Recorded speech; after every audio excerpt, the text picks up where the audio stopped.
Ek het eenvoudig gesê, my naam is Aldo, ek is verslaaf aan kokain en ek weet nie wat om te doen. So die stigma rondom 'n regte man. 'n Regte man huil nie. 'n Regte man is altyd sterk. En as jy nie in daardie boksie inpas nie, dan is jy nie 'n regte man nie. En dan voor jy jouself vind, is dit 4:00 die oggend en jy probeer nog steeds kokain in die hande kry. Dis eintlik wat ons doen, ons probeer, we're trying to escape reality, of wat ook al daar is wat ons nie van hou nie, ons probeer dit te escape. Dit is vir my so cool om te hoor wat die impak van praat is, en is iets so eenvoudig, maar tog so kompleks en moeilik vir ons om te doen, om te praat.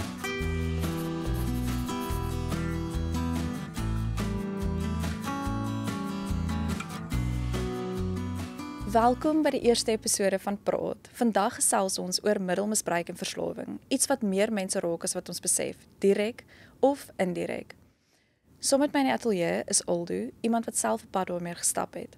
Ek hoop vandag se gesprek kan jou perspektief oor middelmisbruik verdiep of selfs verander of hoop bring.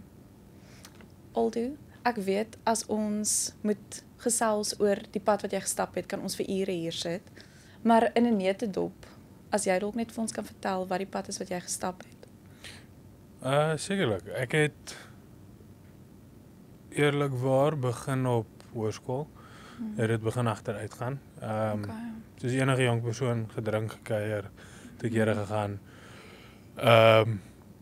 Alkohol was nooit regtig 'n probleem gewees nie. Alkohol het meer 'n probleem geraak nadat ander dwelms ingetree het.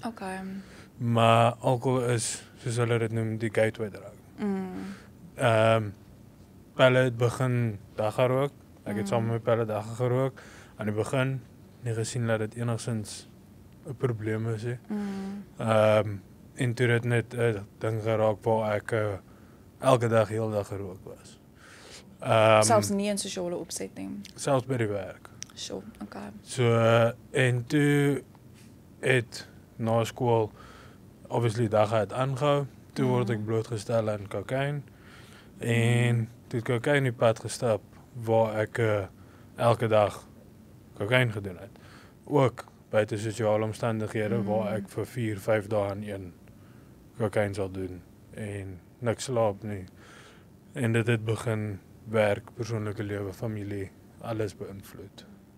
En sê vir my, jy weet hulle, as ons praat van middelmisbruik en verslawing, dan noem ons dit baie keer ook die familiesiekte. Wat was die impak hiervan op nie net jouself nie, ons gaan nou daarby uitkom, maar op jou familie en jou vriende ook? Definitief 'n impak op my familie gehad. My ouers was absoluut in stukke gewees. Die familie buite my ouers, ek kan nie vir jou sê wat se impak het op hulle gehad het, ek het nooit met hulle gepraat oor nie. Ek weet nie wie van hulle weet nie, baie gaan na die podcast, soos baie ander mense weet van dit. Uitvind van dit. So, wow, want dit was op 'n tyd so gereeld gewees dat die mense om my het eers geweet ek doen dit. Dit was my normaal gewees. Bedoel jy dat hulle nie sou optel dat jy byvoorbeeld soos op hierdie dwelm heiliglik is nie? Hulle het nie geweet wanneer ek gerook was, want ek was altyd gerook. Jy was heeltyd, dit was so normaal. Sure, wow. Ja. Ons het onsself functioning druggies genoem. Dis 'n functioning stoornis. Yes. Want jy kan nog steeds normaal funksioneer. Jy dink, jy kan nog steeds normaal funksioneer. Ja. Wat was daai impak spesifiek gewees op jou ouers? My ouers het op die punt gekom waar dit gesê was, ek is die rede dat hulle nie meer saam wil wees nie. Want die een het gesê, gee hom nog 'n kans, die ander het gesê, nee, moenie. Waar my die huis uit sit, ek is op 'n punt gewees waar ek letterlik, soos hulle sê, end up in the gutters. Sure. Want as ek uit die huis uit geskop was, het ek niks gehad nie. Want ons niemand anders wat my sou gehelp het. Ja. Sure. Okay, en finansiële implikasie? Nog steeds. Is dit okay? Ja. Dis iets wat ek sommer oor sal praat, presies waar ek staan nie. Okay. Maar ek sal vir jou sê nog steeds ja en vir nog baie jare. Okay. Want tegnies is ek 10 jaar agter. Ek het al my geld geblaas op. Sure. as ek het geld geleen om dit te gebruik, want my geld was op. Was op natuurlik. Daar was 'n tyd gewees waar dit my gedryf het tot steel toe ook, So. want ek moet dit kry. Jo. So dit het 'n baie groot finansiële Wow. impak, nie net op my nie, maar ook op my familie. Of my ouers. So. Nou dankie dat jy dit met ons deel. Jy weet dis en nou soos wat jy verduidelik ook. Ons kan duidelik sien, jy weet dat dwelmmisbruik en verslawing onbehulpsaam is, maar tog is dit ook behulpsaam en dis hoekom daar so baie mense is wat dit begin gebruik en dan verslaaf raak aan dit. Hoekom was dit behulpsaam vir jou? Dit het my 'n valse goeie selfbeeld gegee. Dit het vir my maak dink die pyn is nie meer daar nie, van wat gebeur het in die verlede. So ek was gespot oor my gewig, ek was gespot oor vet wees. So. En dit was die groot ding gewees wat my gedryf het tot dwelms gebruik, want ek wou deel wees. Ek wou ingepas het. Dan was daar ook dinge wat gebeur het in my persoonlike lewe. Ek het een van my, hoe kan ek sê, helde was my oupa gewees. Jo. En toe hy siek was op sy laaste, het ek elke dag vir hom gaan kuier in die hospitaal. Eendag al gekom, toe is hy nie meer daar nie. Dus ek moet sê, hy is uit die hospitaal uit. Nie oor hy gesond is nie, maar oor dit is nou sy laaste. En kort daarna het hy oorlede. So dit is vir my, dit klink simpel, maar dit was 'n baie groot impak op my as jong kind gewees. Dit was iemand verskriklik belangrik in jou lewe en wat jy, Yes. soos jy gesê het, dit was jou helps, iemand wat jy nou opgekyk het. Ja. En ek so bly jy noem dit nou, want dis presies daai ding. Dit soos ek sê, dis onbehulpsaam, maar is ook ons gebruik het om vir iets te help. Yes. En jy het nou gepraat oor dat dit jou hierdie valse idee of gevoel van 'n sterker selfbeeld gegee en dan het jy verwys na jy weet hierdie seer en goed wat in jou lewe gebeur het, soos byvoorbeeld mense jou gespot het oor jou gewig en dan die traumatiese ervaring wat jy gehad het met jou oupa se dood. Dit is uit en uit 'n geval van loss and grief wat jy nie verwerk het op daai stadium nie. Ek sê altyd in praktyk, dis so ek het sien, dwelm, gebruik, misbruik wat lei tot verslawing, selfs al gebruik jy dit net en jy misbruik dit, right. Dit is 'n inability, ek gaan nou in Engels sê, dis 'n inability to self-soothe your deep-seated pain. En dan gaan ons na 'n dwelm toe, want dit gee vir ons relief van daai dinge wat ons dra, subconsciously. En dis eintlik wat dit is, in jou geval ook, en dis my, jy weet, nooit dat jy dit met ons deel, maar buiten dit is dit nie net daai faktor nie, dis die lae selfbeeld ook, wat intree, nê.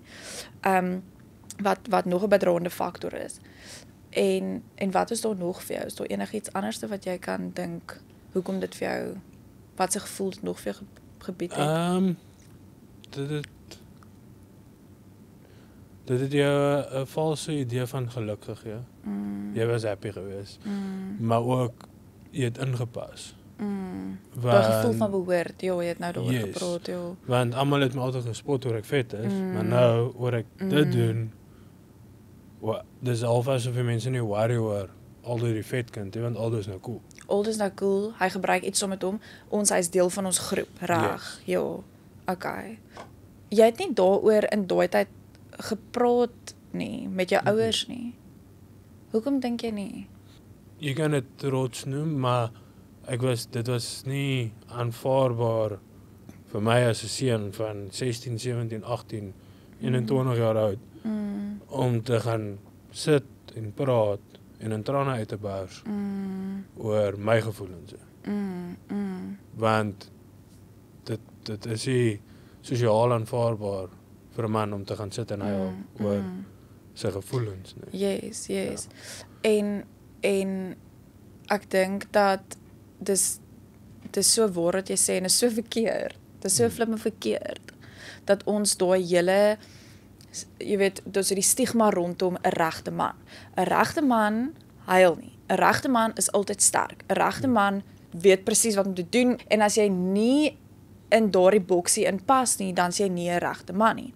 So jy probeer vas te hou aan hierdie ek is sterk en ek is 'n regte man en 'n regte man huil nie en 'n regte man praat nie oor sy emosies en gevoelens nie. Soveel so dat jy eerder sal gaan en 'n systraat vat en iets anders gebruik, wat jou kan laat funksioneer om daai pyn net een kant te sit, sodat ons nie daaroor moet praat nie. En as mens kyk na die statistiek rondom dwelmmisbruik en verslawing, is daar dubbel soveel mans wat dwelms misbruik as vrouens. Wat vir my nogal interessant is. En ek wonder of dit nie te doen het met die feit dat mans nie daaroor praat nie. Nie daaroor praat nie, maar net praat oor gevoelens en emosies en dit toon nie. Dit is dit, ja, maar is ook daar word baie meer druk op mans geplaas. Yes. Om jy moet suksesvol wees, jy moet sterk wees, jy moet cool wees.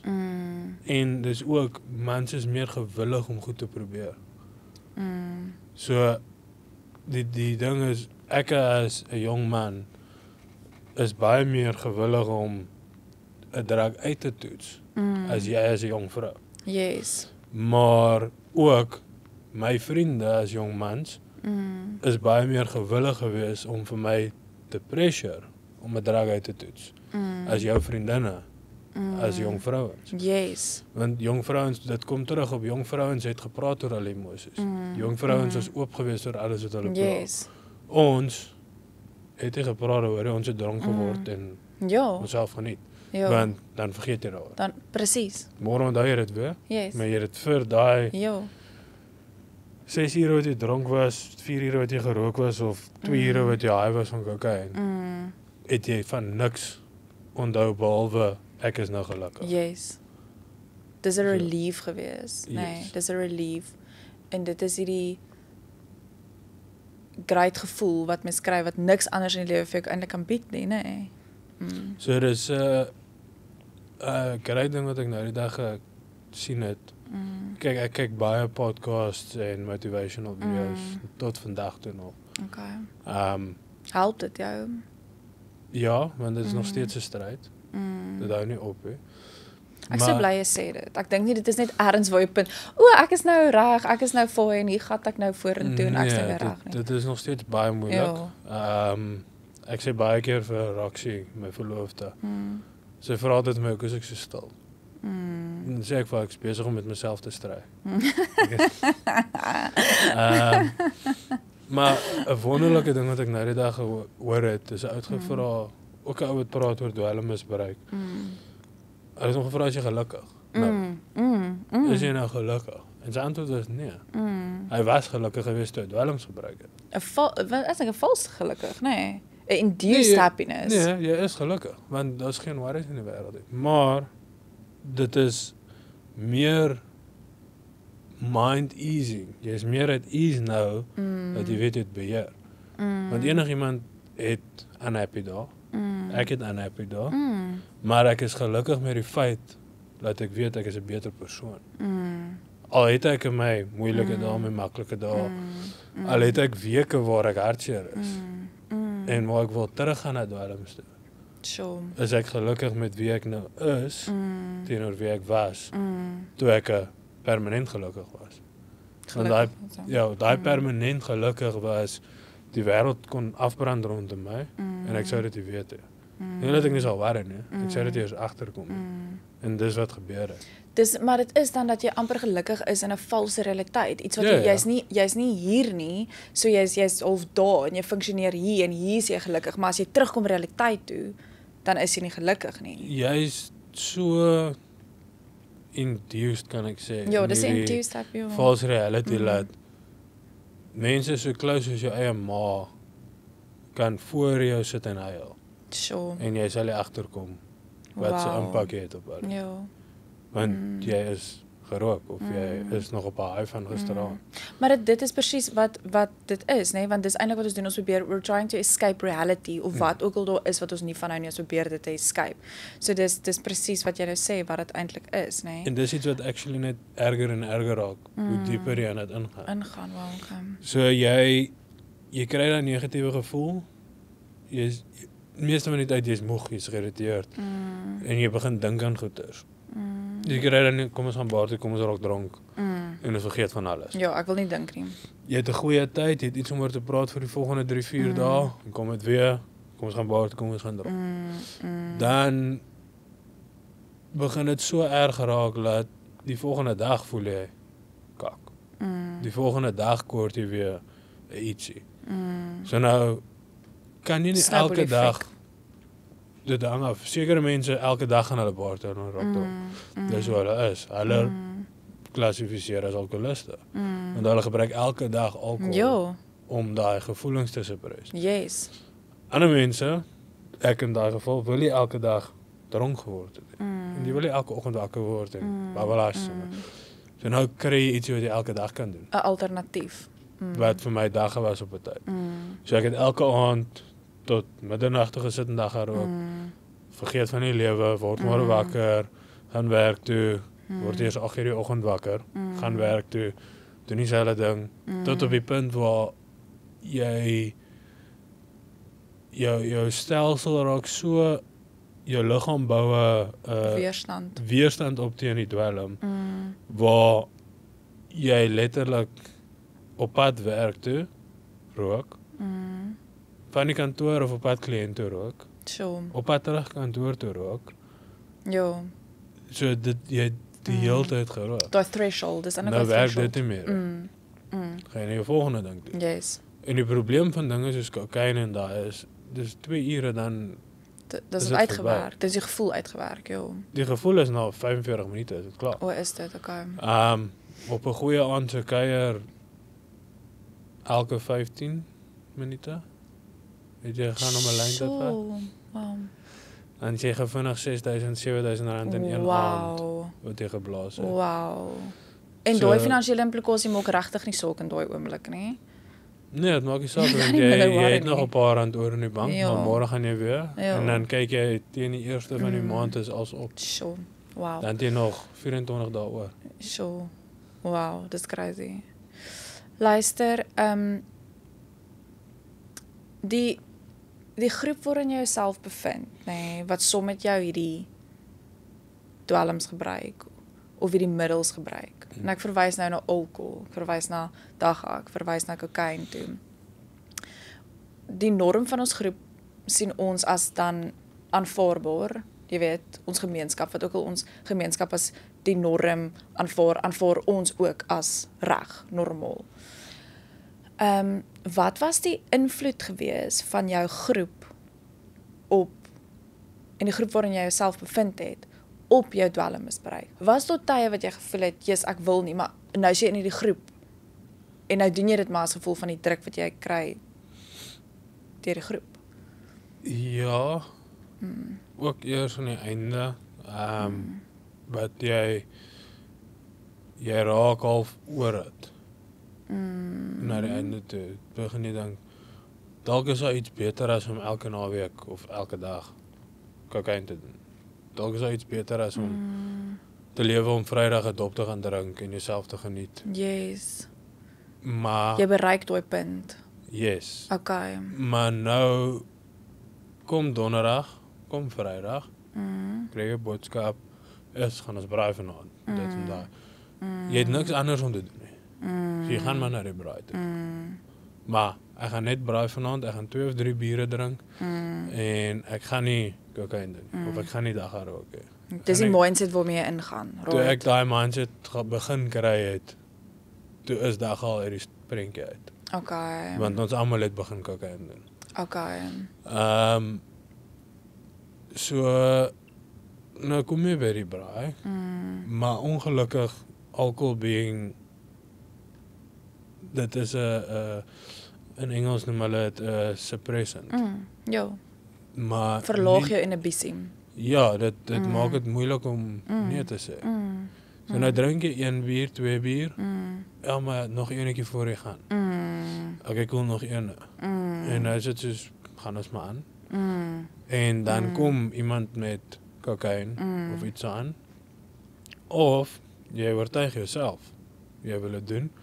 Dan begin jy die mense oortuig om dit te doen. En niemand gaan nee sê nie.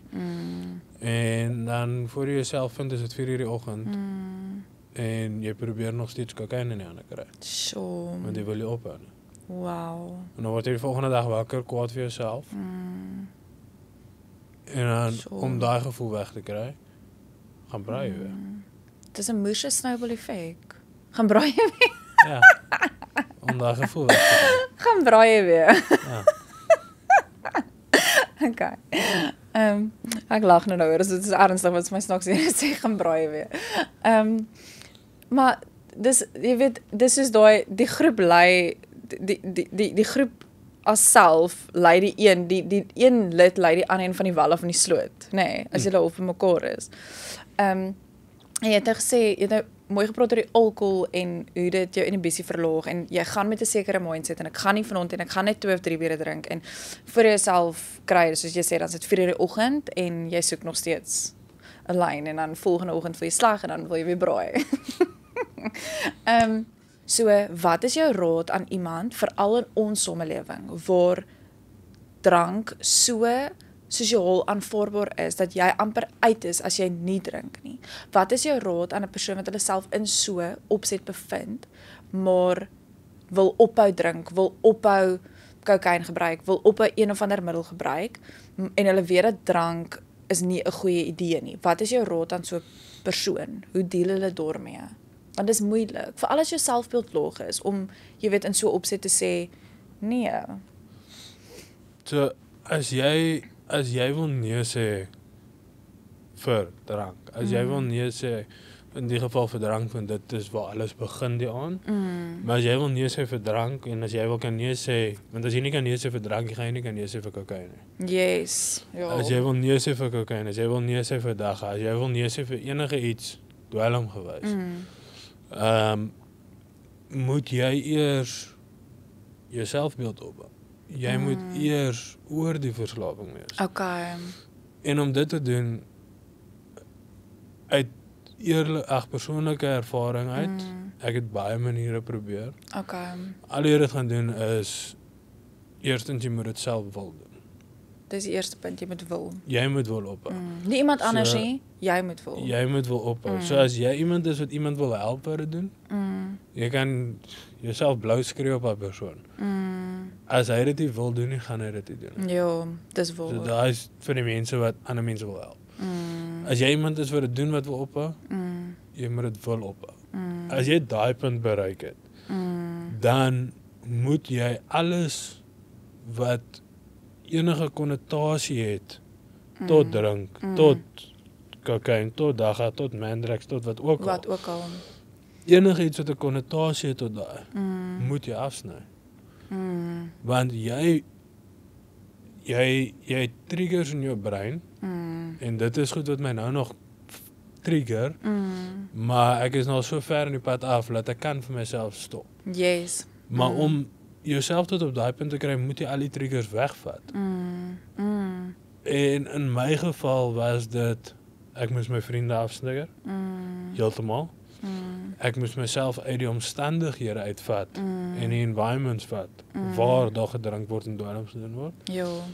So dis nie 'n geval van jouself in die omgewing sit en dan moet nee sê nie. Verwyder jouself heeltemal uit die omgewing uit. Isoleer jouself as jy moet van daai tipe omgewings af. Nie net die omgewing en die mense ook.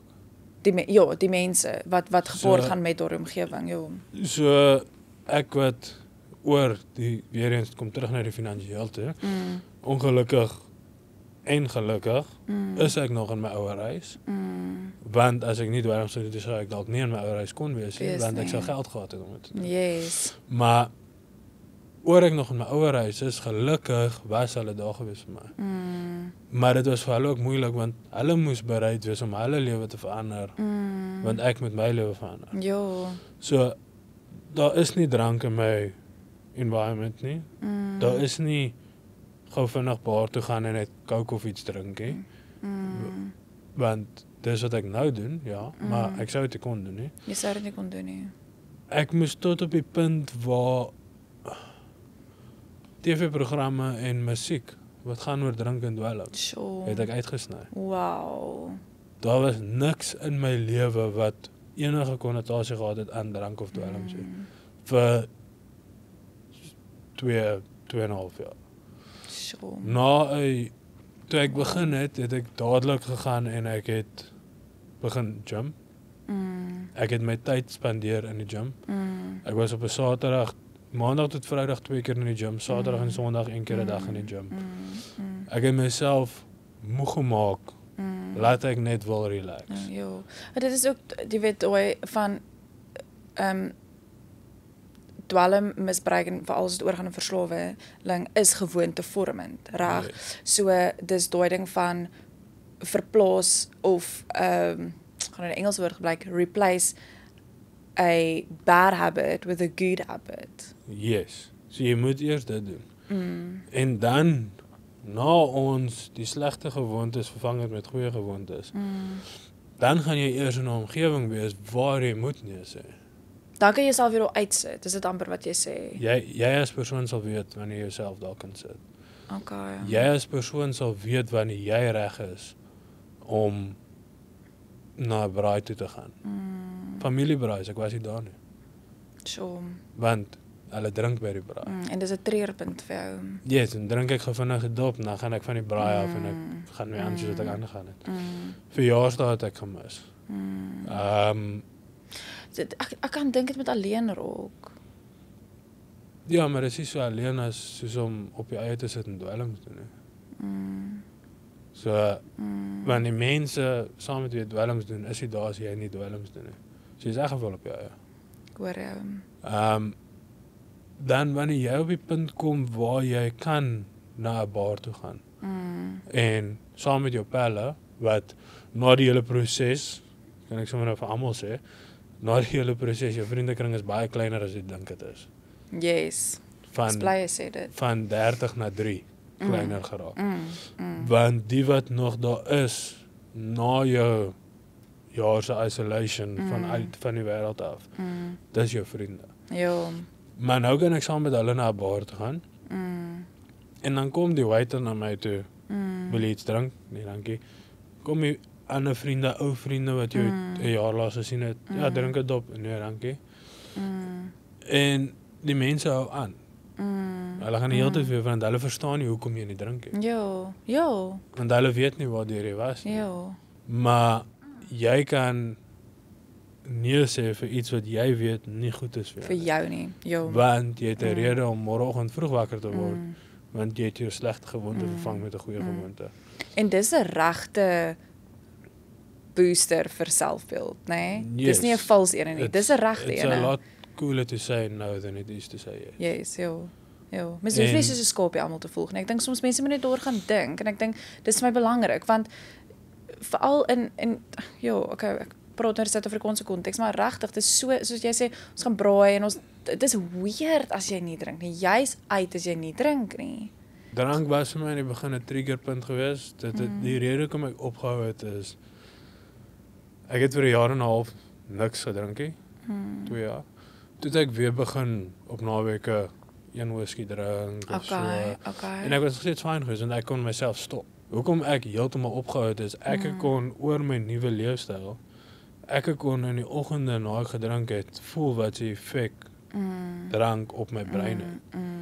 Waar ek myself oortuig, dis fyn, ek hoef nie vandag te gaan oefen nie. Ek hoor. En toe dit begin gebeur, toe besluit ek, Klaar. ek is klaar. Dit het jou dryf verminder. Yes. Dit maak jou, ek het altyd vir myself gesê, mense wat drink is grys mense. Grys mense. Ja, jy is so dal.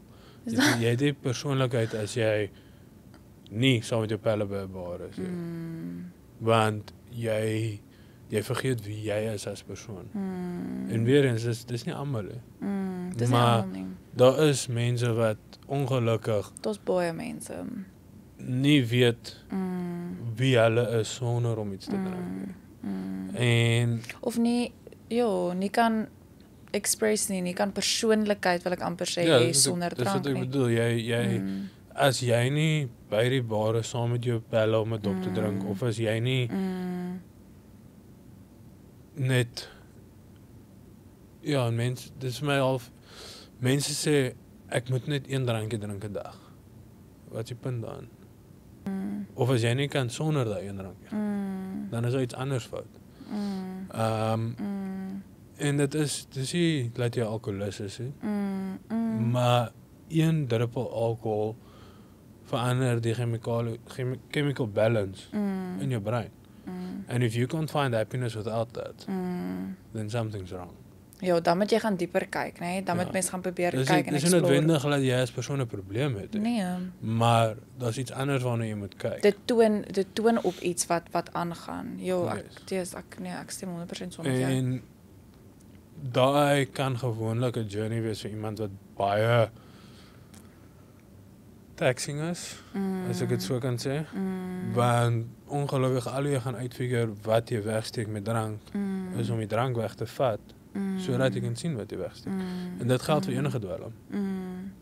En dit is waar mense begin breek en onttrekkingssimptome kry.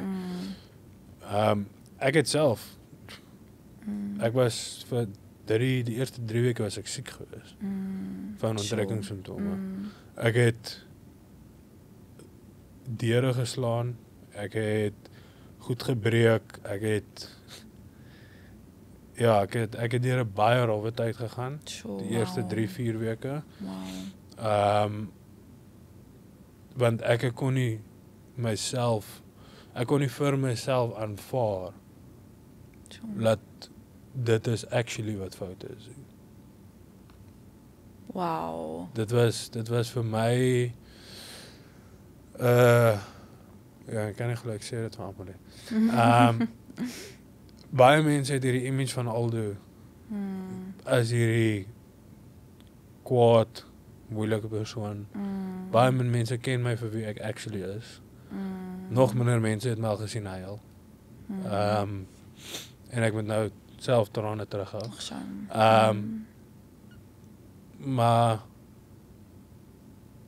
ja, dit is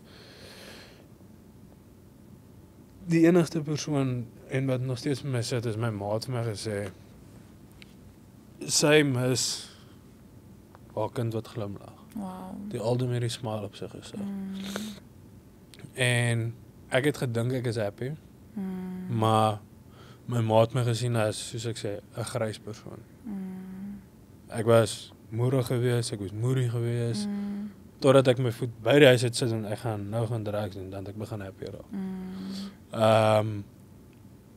En dit is net iets wat ek, dit is nou heeltemal off van waar ons was, maar dit is iets wat ek wil hê, almal wat in die situasie sit, moet dit hoor. Daar is beter as wat jy nou het, maar dit gaan hel wees om uit te kom. En ons geen ompaaie nie, daar's net deur. Jy moet deurdruk. You can't wean yourself off of a drug. You can't cut down on a drug. Ek het dit probeer. Dus ek gaan net bietjie minder gebruik. Ek gaan minder gebruik of ek gaan elke 2 week of dit of daai, dit werk nie so nie. Werk nie. En as jy in daai posisie is waar jy besef jy moet dit verander. Dis ek gaan nou skoon kom, klaar kom, ek gaan nie meer 'n addict wees nie. Ek sal dit oor 2 jaar weer doen. Dit gaan ook nie werk nie. Dit gaan nie werk nie. Jy moet ongelukkig baie hard wees op jouself. En jy moet jouself forceer om dit te doen. En jy gaan mense verloor. Ek het die beste pel van ek was 28 gewees. So tot en met daai ek en hy was peilig gewees vir 23 jaar. So. Ek het hom vandat ek ophou dwelms doen het 2 keer gesien. Hoekom het jy hom verloor? Want ek het geweet as ek in daai omstandighede is, ongelukkig vir my, gelukkig vir hom, dwelms het hy sy lewe vernoos. Hy kan dit beheer. Hy weet wanneer en wanneer nie. Dit het hierdie impak gehad op hom as wat dit op my het. Maar ek kan nie meer by hom gaan kuier nie, want dit trigger jou. Hy weet as ek daar is, moet hy dit doen nie. Maar hy kan nie beheer wie by sy huis opdaag nie. Ek hoor jou. En dit is ongelukkig 'n groep waar ek myself moes verwyder. Ons het vroeër gepraat oor jy wat nie gepraat het oor die seer wat jy opgegaar het nie. En dat jy nie uiting ooit regtig aan dit kon gee nie. Jy het gesê dit is belangrik om te praat oor jou gevoelens en ons het ook gepraat oor die stigma rondom 'n regte man wat nie sy gevoelens en sy emosies na die tafel toe moet bring nie, want hy is dan nie sterk genoeg nie. Wat dink jy is die belangrikheid van praat oor jou gevoelens en emosies en dit waartoe jy gaan as amper 'n voorkomende middel vir dwelmmisbruik of verslawing? So as 'n jong kind, as daar is wat luister, as iets jou pla, kry iemand om mee te praat. Al is dit jou vriend, al is dit jou ma, jou pa, kry iemand om mee te praat, maar kry iemand wat gaan luister. Moenie drank word en oor praat saam met iemand wat nie waar is nie. Ja. Kry iemand wat gaan luister en kry dit uit. Dit gaan baie beter dan. As 'n coping mechanism vir iemand wat verslaaf was, dis wat ek het nou gebruik. Praat is 'n coping mechanism vir my. Ja. Dit het aan die begin, my ma het toe hulle vir my vertel van wat ek doen aan hulle as 'n getroude koppel. Toe gaan soek ek moet dit nou reg kry. Dit moet ek nou verander. En my pa sê nog altyd maar sê dit help ek gaan na rehab toe nie. Ek moet dit wil doen. So toe gaan Google ek en dit is oral beskikbaar. Met ander woorde, dit help nie hulle stuur jou na rehab toe as jy nie self dit wil doen nie. Nee. Okay. En ook daar was nie geld vir rehab. Ek moes dit op my eie doen. Ja. Daar rehab kos baie geld.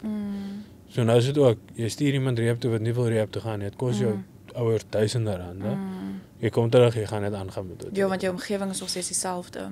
As jy in die posisie is waar jy die finansiële support kan kry om na rehab toe te gaan en jy wil dit doen, gaan rehab toe.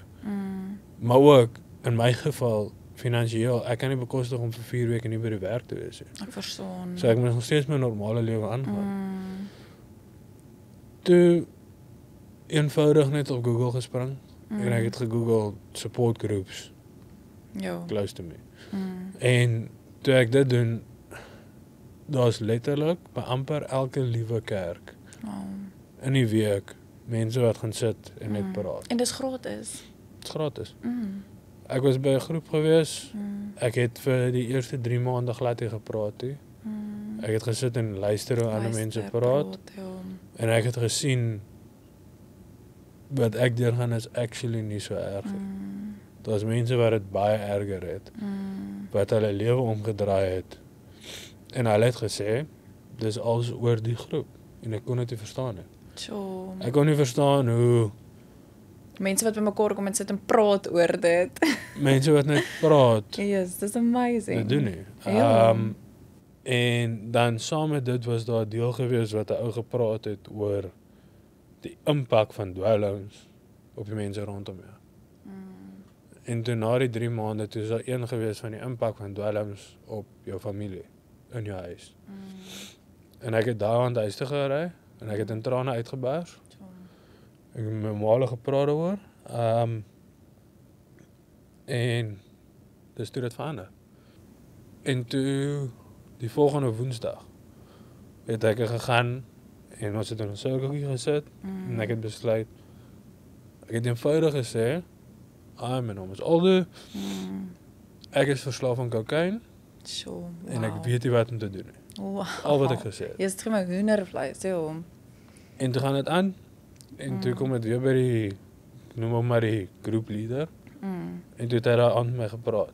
Het my een kant toe gevat en hy het gepraat. En toe, vir seker 8-9 maande, was ek elke maandag, elke Woensdag, en ek het begin met my ma praat daaroor. Daar was baie meer gesprekke wat jy mee deelgeneem het, en nie net met jou ouers nie, maar met ander mense ook, Roy. Yes, En ek het geluister begin- en gepraat. Ek het begin met random mense wat ek ontmoet, praat daaroor. Ja. Want ek was trots op wat ek gedoen het. En ja, dit mag dalk voel asof jy 'n ego het, Maar daai ego is wie jou deur dit dra. En selfs my verloofde weet, as ek iemand ontmoet by 'n bar en hulle begin praat oor my bodybuilding of al daai goeie, dan sê ek vir hulle dit alles begin uit dwelmverslawing uit. Dit is waar ek begin het. Ek was 100% verslaaf geweest. Ek het uit dit uitgekom en ek het vir hulle, ek sê vir mense wat se impak het gehad het op my. Ek sê vir mense wat se impak het gehad het op my familie. Want elke keer as ek dit sê, dan maak ek daai gevoel wakker binne in my wat vir my die dryf gee om aan te hou. Yes. Dis amazing. Dis vir my so cool om te hoor wat die impak van praat is en is iets so eenvoudig maar tog so kompleks en moeilik vir ons om te doen, om te praat. Praat oor wat jy mee sukkel. Is al wat vir my, ja, ek het myself geïsoleer, ja, ek het gym, ja, ek het daai. Maar ek kon eers uitkom in 'n sosiale omstandighede toe ek bereid was om te praat oor met enigiemand. Dis amper asof dit dan nie meer so baie krag oor jou hou en beheer oor jou nie, as jy vrylik daaroor kan praat. Nie net dit, die mense rondom jou moet weet waardeur jy gaan. Ek meen, ek was gevra deur my baas, hoekom is ek nie by werksfunksies nie? En dit was veral dit, was my soos, ek kan nie vir my baas sê, ek sit verslaafde nie. Soos, Jy wil nie. Te fok. Ja. Maar, nadat ek het vir hom gesê het, nadat ek hom verduidelik het, het ons nou 'n ooreenkoms, as ek ongemaklik raak, ek moet daar wees, net om te wys ek is deel van die span, Ja. maar as ek ongemaklik raak, sê ek vir hom, luister, dit werk nie meer vir my nie, ek gaan nou waai. So die gesprek wat jy met hom gehad het, het eintlik net vir jou verder ondersteuning en hulp gebied in die situasie as ander. Aldo, baie dankie dat jy vandag saam gepraat het. Jou storie is regtig waardevol en dit dra soveel krag en ek dink dit bring soveel hoop vir mense. Tot volgende keer. Praat, want stil bly help nie altyd nie.